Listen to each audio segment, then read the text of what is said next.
Hello दोस्तों, स्वागत है आप सभी का आपके अपने यूट्यूब चैनल प्राइम प्रभाकर पे।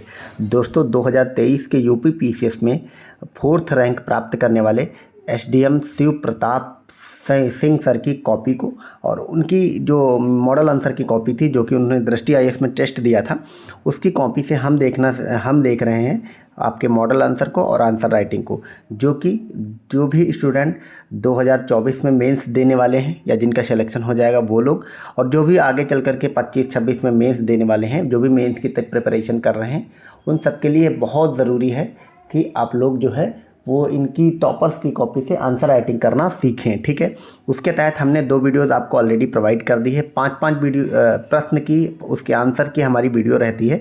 उसी की कड़ी में आज हम 10 क्वेश्चन कर चुके हैं, 11 से लेकर के 15 तक हम इसको देखेंगे। ठीक है, और इससे पहले जो हम देख रहे थे अति लघु वाले थे। आपको पता है कि यूपी पीसीएस में 10 क्वेश्चन आते हैं 125 वर्ड वाले और 10 क्वेश्चन आते हैं 200 वर्ड वाले। तो आज से हम दीर्घ उत्तरी देखेंगे, यानी कि अब हम 200 वर्ड वाले क्वेश्चंस को देखेंगे। ठीक है, और दोस्तों अगर आपको इन सभी कॉपीज़ की अगर पीडीएफ चाहिए तो मैंने लिंक डिस्क्रिप्शन में दे दिया है टेलीग्राम का, वो ज्वाइन कर लें। वहाँ पे मैं ये पीडीएफ आप सबको मैंने ऑलरेडी ये वाली पीडीएफ प्रोवाइड कर दी है। इसके अलावा कुछ स्टूडेंट ने कहा था कि वो इंग्लिश मीडियम से उनको इंग्लिश के टॉपर्स की कॉपी नहीं मिल रही, वो भी टेलीग्राम ज्वाइन करें। और वो लोग क्या करें, टेलीग्राम ज्वाइन करके मुझे मैसेज करें उस पर। ठीक है, जो कमेंट का ऑप्शन रहता है उसमें मैं उनको पर्सनली इंग्लिश वाली कॉपी भेज दूंगा। मेरे पास बहुत सारे टॉपर्स की कॉपियाँ हैं, क्योंकि आपको पता है अच्छी रैंक लानी है और इन सब लोगों ने अच्छे रैंक लाए। आपको आंसर एज इट इज रटना नहीं है, लेकिन मैं क्या सिखा रहा हूँ आपको कि आपको क्वेश्चन का आंसर आते हुए कम समय में कैसे कम शब्दों में आंसर लिखना, कैसे इंट्रो लिखना, कैसे कंक्लूड करना है और कैसे डायग्राम वगैरह बनाने हैं, वो सब सीख रहा हूँ।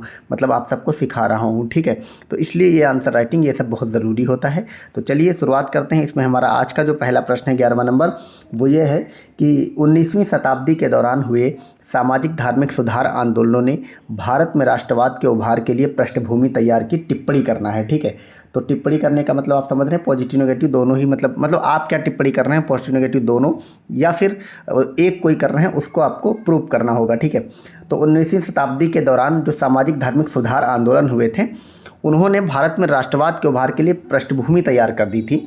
इस पर आपको टिप्पणी करना। अब इंट्रो देखिए इन्होंने क्या लिखा है। भारत में 19वीं सदी जो है सामाजिक धार्मिक सुधार आंदोलन एवं उसके सकारात्मक प्रभावों की दृष्टि से क्रांतिकारी सिद्ध हुई, जिससे विभिन्न सुधारों का पथ प्रशस्त हुआ।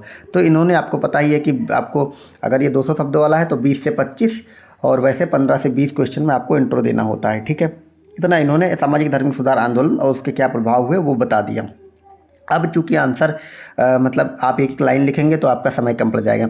इन्होंने डायग्राम बनाया बढ़िया से कि प्रमुख समाज सुधार संगठन एवं लोग। ठीक है, अब ब्रह्म समाज दे दिया 1828 में, आर्य समाज 1875 में, रामकृष्ण मिशन 1897 में, theosophical society, DK curve, Ishwar Chandra Vidyasagar, मतलब ज्योतिबा फुले, सावित्रीबाई फुले, फातिमा शेख, पंडित रामाबाई। ठीक है, फुले की सहयोगी भी थी कौन, फातिमा शेख। मतलब ये तो इन्होंने आंसर चेक करने वालों ने लिखा है, लेकिन हम इनका आंसर देख रहे हैं तो इन्होंने ये लिखा। ठीक है, डायग्राम बना करके। अब इतनी सारी बातें अगर आप लिखते तो आपको लग जाता कम से कम 5 मिनट। इसी में आपको आंसर 10 मिनट में कंक्लूड करना होता है, तो इन्होंने बना दिया ताकि आपका समय कम हो। यही सब आपको सीखना है।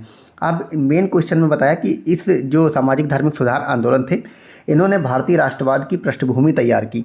तो उस जो पृष्ठभूमि थी उसके बारे में इन्होंने लिखा कि योगदान और इसका महत्व क्या था। ठीक है, पहला दिया ब्रह्म समाज।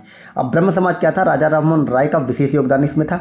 अब इसने स्त्री शिक्षा पर बल दिया, रूढ़िवादिता का विरोध किया, एकेश्वरवाद पर बल दिया, अंग्रेजी शिक्षा पर बल दिया, तार्किकता व जागरूकता का प्रचार किया। आर्य समाज को देखें तो शुद्धि आंदोलन चलाया, वैदिक मान्यताओं पर बल दिया, वेदों की ओर चलो की बात करी, राष्ट्रभाषा में के रूप में हिंदी की बात की और जागरूकता का प्रचार प्रसार किया। ठीक है, फिर डीके कर्वे द्वारा महिला विश्वविद्यालयों की स्थापना की गई, ज्योतिबा फुले द्वारा जाति पात छुआछूत के विरुद्ध आंदोलन चलाया गया, पंडित रामाबाई द्वारा विधवा जो शिक्षा थी उस पर बल दिया गया। ठीक है, अब इसी तरह कुछ अन्य चीज़ें लिखी, जैसे भारत में पुनर्जागरण का प्रसार हुआ, सामाजिक समानता पर बल दिया गया। ये सब पृष्ठभूमि ही तो तैयार हो रही है किसकी, राष्ट्रवाद की। राजनीतिक चेतना का प्रचार हुआ, जनता में एकीकरण की भावना आई, फलता राष्ट्रवाद की भावना का प्रसार हुआ, राष्ट्रीय स्वतंत्रता संघर्ष का पथ प्रशस्त हुआ। संकीर्ण प्रभाव इसका क्या हुआ, देखो, समग्र जनता को प्रोत्साहित न, चूंकि टिप्पणी करना था, अब ये थोड़ा सा नेगेटिव उस पे एस्पेक्ट पे आ गए हैं कि समग्र जनता को प्रोत्साहित न कर पाना, धर्म व जाति विशेष के लिए कार्य करना, सांप्रदायिकता का आंशिक प्रसार करना। ठीक है, अब इन्होंने ये लिख दिया लास्ट में क्या, अपना कंक्लूड कर दिया इस आंसर को कि समग्रता 19वीं शताब्दी, ये समग्रता की बजाय सारता है होना चाहिए या समग्रता से होना चाहिए, ठीक है। समग्रतः से 19वीं शताब्दी के सामाजिक धार्मिक सुधार आंदोलनों ने समाज को जागरूक कर, एकीकृत कर, राष्ट्रवाद का प्रसार कर आंदोलन के स्वतंत्रता के रास्ते के तैयार किए, ठीक है। तो ये सब बात करके इन्होंने फाइनली उसी बात को कंक्लूड कर दिया, ठीक है। तो ये शानदार आंसर लिखा गया भाई। इनकी अगर 4th रैंक आई है तो जाहिर सी बात आंसर अच्छे ही लिखे होंगे और कम समय में सारे आंसर पूरे करे होंगे, और यही आपको सीखना है कि ये सब कैसे करना है, ठीक है। तो बहुत अच्छे आंसर। दोस्तों एक चीज़ और बता दूं आपको, मैं ये सारी मतलब अभी ये वाली इनकी कॉपी कंप्लीट हो जाएगी, फिर मैं अलग अलग सब्जेक्ट वाइज उठाऊंगा। जैसे ये पेपर फर्स्ट की कॉपी है, ठीक है, तो अलग अलग टॉपर्स की, जैसे कुछ लोगों ने कमेंट किया था कि निधि पटेल मैम की कॉपी कराओ, तो मेरे पास निधि पटेल मैम की भी कॉपी है। बहुत सारे मैम और सर की कॉपी जो ऑलरेडी टॉप रैंकर्स हैं, ठीक है, और हिंदी मीडियम में है। इंग्लिश वालों को चाहिए तो पर्टिकुलरली मैं उनको भेज दूंगा, बाकी हिंदी में है ये कॉपी, ठीक है, तो मैं उसको कराऊंगा।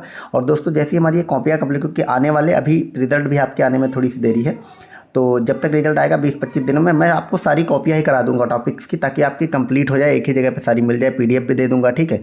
और इसके अलावा बाद फिर मैं आपको मेंस की आंसर राइटिंग का, मेरे पास बहुत ही शानदार पूरे पूरे नोट्स बने रखे हैं मेंस के, तो आप लोग अगर कमेंट करके कहेंगे तो अगर प्रोवाइड करने कहेंगे तो उसके लिए भी देखा जाएगा, बाकी मैं वीडियो ज़रूर प्रोवाइड कर दूंगा अपने। मतलब बहुत शानदार मेंस के नोट्स हैं। जनरली होता है कि हम लोग प्रीलिम्स पढ़ लेते हैं, मेंस का पढ़ा रहता है मोटा मोटी, मतलब अंदाज़ा रहता है उनको कि मेंस में क्या आएगा, कैसे क्या करना है, लेकिन उनके पास क्रिस्प मतलब एक पास और बहुत शॉर्ट में नोट्स नहीं होते मेंस के, किन किन पॉइंट्स को मेंशन करना है। तो अगर आप लोग कहेंगे तो मैं मेंस के नोट्स से भी कंप्लीट करा दूंगा, ठीक है। तो आप लोग अगर मेंस के नोट्स या मेंस का वो सब चाहिए तो आप लोग कमेंट करें, ठीक है। जैसे एथिक्स वगैरह में लोग कंफ्यूज होते हैं, मेरे पास एथिक्स का जो नोट्स है इतना शानदार नोट्स है, बहुत कम पन्नों में, मतलब 20-30 पन्नों में कंप्लीट आपकी एथिक्स हो गई। क्योंकि उस मेरे नोट्स में क्या है, अच्छी बात है कि मेरे नोट्स में लाइन टू लाइन लिखा नहीं, क्योंकि आप लिखे कोई भी मार्केट से बुक या कॉपी उठाएंगे तो मतलब आप देख रहे हैं 200-300 पन्नों का एथिक्स का नोट्स है।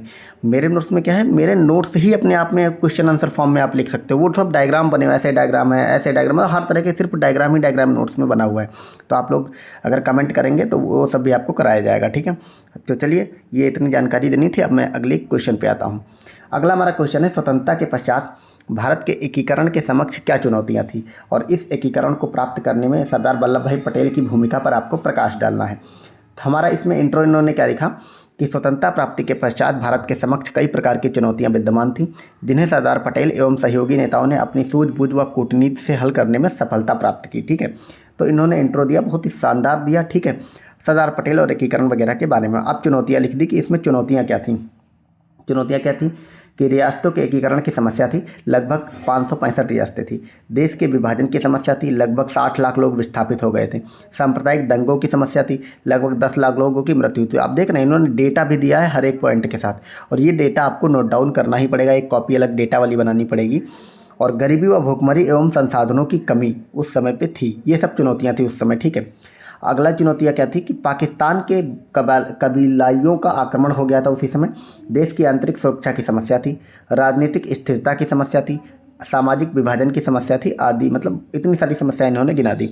अब एकीकरण में सरदार पटेल की भूमिका की बात इन्होंने करी, तो सबसे बढ़िया इन्होंने क्या करा, आप इनके आंसर से क्या सीख रहे हैं कि जहाँ पे ज़रूरत हो रही है उसका डायग्राम बना रही है। इन्होंने पूरा भारत का मैप बनाया उस समय का, और यहाँ पे दिखाया कि ये कश्मीर थी, ये गुजरात थी, ये मणिपुर, ये हैदराबाद, क्योंकि इन्हीं रियासतों ने प्रॉब्लम क्रिएट करी थी, ठीक है। तो समस्याग्रस्त रियासतें इन्होंने इस पर दिखा दी, ठीक।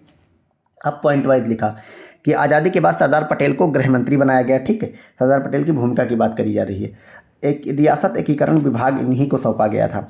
इनके प्रमुख सहयोगी बीपी मेनन थे। सरदार पटेल ने व्यापक रणनीति व कूटनीति से देश का एकीकरण किया और विभिन्न नीतियों का समन्वय किया, ठीक है। अब प्रमुख नीतियाँ की थी इनकी, ठीक है। अब विभिन्न नीतियों का समन्वय किया, अब इनकी प्रमुख नीतियाँ बता रहे हैं। देखिए कितना बढ़िया से इन्होंने ये बना करके लिखा है, इस पर इनको वेरी गुड मिला है, मतलब एग्जामिनर ने, भाई 4th रैंक ऐसी नहीं आ गई। तो पहली नीतियाँ की थी गाजर एवं छड़ी की नीति, ये बहुत फेमस नीति, आप सबने अगर उस टाइम की राजनीति समझी पड़ी है तो आपको पता होगा। एक हाथ में वो छड़ी रखते थे, एक हाथ में गाजर रखते थे। पहले वो रियासतों के जो राजा होते थे उनको गाजर खिलाते थे, मतलब ये एक प्रतीकात्मक बात है गाजर खिलाना किसी को, मतलब सम्मान से बात करना, अच्छे से समझाना, प्यार से समझाना कि मान जाओ मान जाओ। और जब नहीं मानते थे तो फिर छड़ी होती थी पीछे से लगाने के लिए, तो ये इसको बोला जाता गाजर एवं छड़ी की नीति। गाजर की नीति क्या थी कि अनुनय करते थे, प्रलोभन देते थे, अन्य लालच देते थे। जैसे देश के एकीकरण व देशभक्ति के प्रोत्साहन द्वारा बीकानेर, बड़ौदा, राजस्थान की रियासतें, ये सब अनुनय विनय के द्वारा जोड़ी गई, प्रलोभन के द्वारा प्रिवी पर्स का लालच दिया गया, आर्थिक प्रलोभन दिया गया और राज्यपाल का पद दिया गया। ठीक है, अन्य लालच क्या दिए गए, राष्ट्रीय राजनीति में शामिल करने की बात करी गई। ठीक है, अब छड़ी की नीति क्या करी गई। छड़ी की नीति आपको पता है सेना भेज करके बाद में शामिल किया गया था। उसमें जम्मू कश्मीर का विलय हुआ, राजा हरि सिंह से विलय पत्र पर हस्ताक्षर करे। जब पाकिस्तानी कबीलाइयों ने मतलब आक्रमण कर दिया तो इन्होंने बचने के लिए बाद में इससे विलय पत्र पर हस्ताक्षर कराए गए। जूनागढ़ की जो विरासत थी इसमें जनमत संग्रह करवा दिया गया। हैदराबाद की विरासत में ऑपरेशन पोलो चलाया गया, आप सबको पता होगा। इसमें पुलिस की कार्रवाई के द्वारा इसको अलग किया गया सितंबर 1948 में। ये मतलब आप पता हो तो लिख दो, नहीं पता तो छोड़ दो। ठीक है, सारता अब इन्होंने कंक्लूड कर दिया। सरदार पटेल ने कूटनीति व सशस्त्र नेतृत्व क्षमता से देश के एकीकरण द्वारा आधुनिक भारत का पथ प्रशस्त किया। ठीक है, यहाँ पे बिस्मार्क इन्होंने लिख दिया कॉपी चेक करने वालों ने। इसका मतलब इनको बिस्मार्क से तुलना करना चाहिए था कि ये इनको इसी कारण इनको बिस्मार्क कहा जाता है भारत का।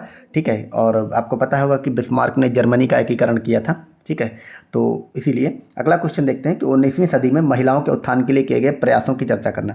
तो 19वीं शताब्दी में महिलाओं के योगदान पर आपको समीक्षा करना है, नहीं चर्चा करना है, समीक्षा नहीं। अब इसका इंट्रो क्या हो सकता है कि 19वीं सदी भारत में पुनर्जागरण का केंद्र रही थी।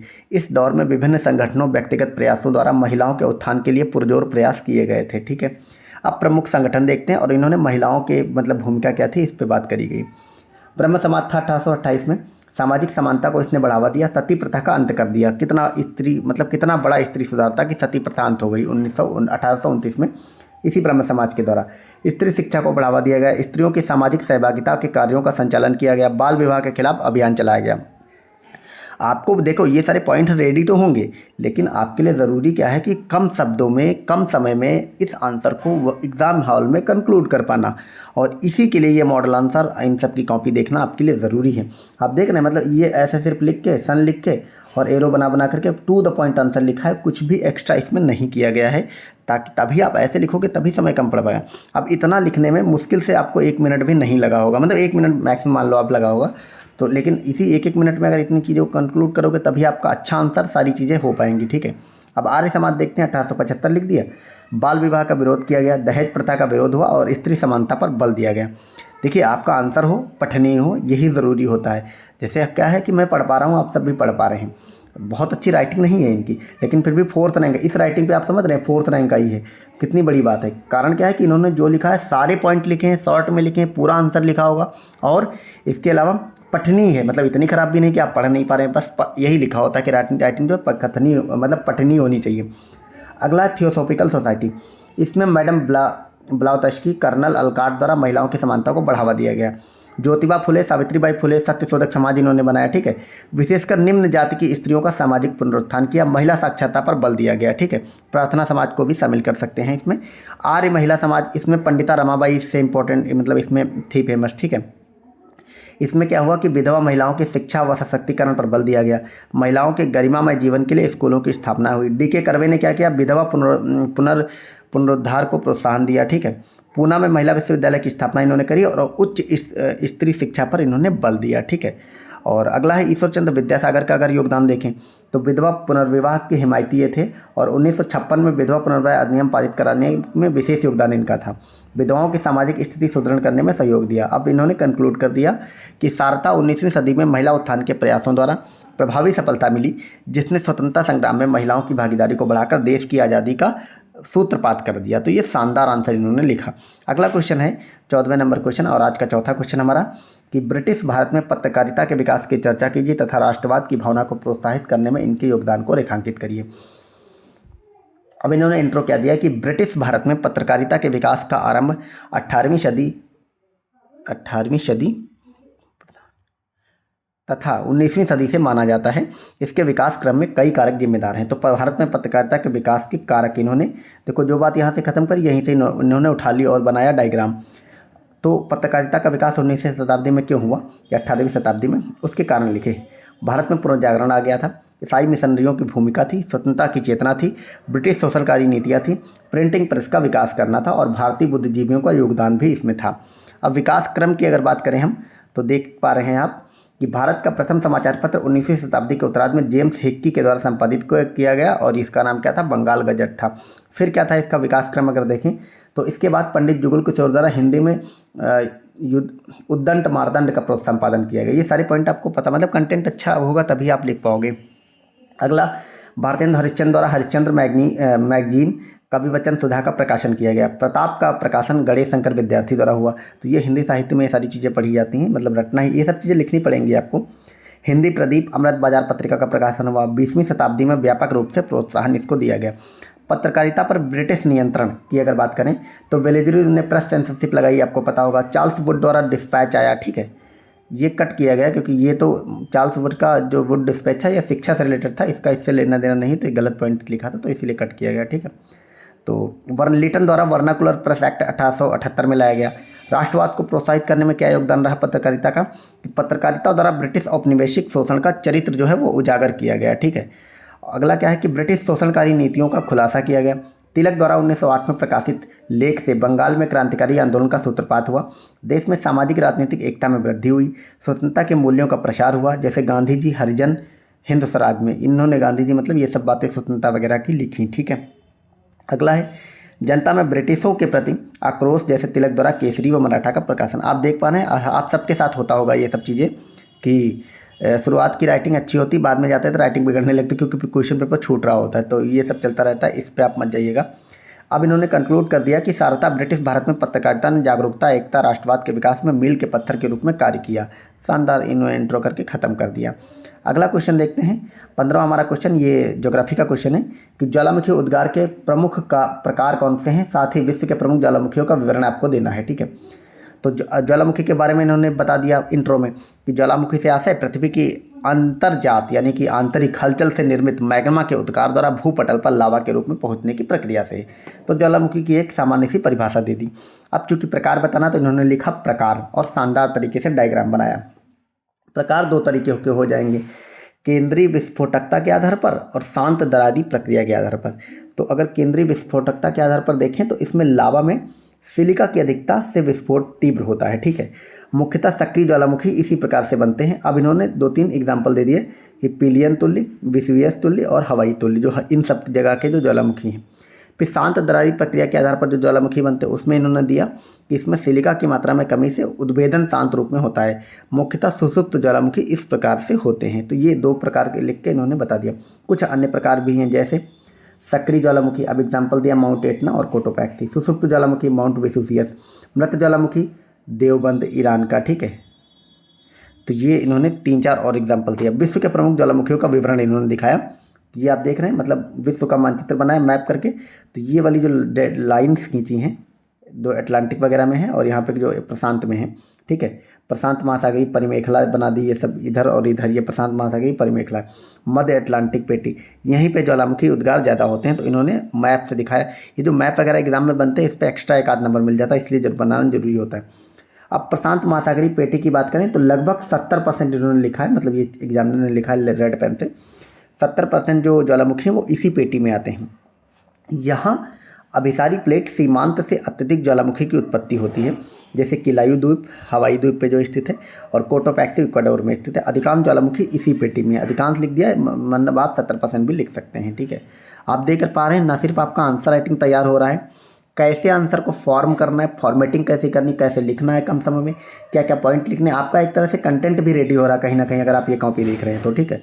फिर देखते हैं मध्य अटलांटिक पेटी। इसमें यहाँ अपसारी प्लेट संचलन से ज्वालामुखी की उत्पत्ति होती है। अधिकतर ज्वालामुखी समुद्री क्षेत्र में होते हैं, ये भी बात आपको पता होना चाहिए। अन्य क्षेत्र की अगर बात करें तो इसमें अभिसारी प्लेट सीमांतों पर, जैसे भारत का बैरन द्वीप है, ठीक है। अंतः प्लेट ज्वालामुखी क्षेत्र पृथ्वी के आंतरिक स्थलाकृतियों द्वारा निर्मित कारक थे।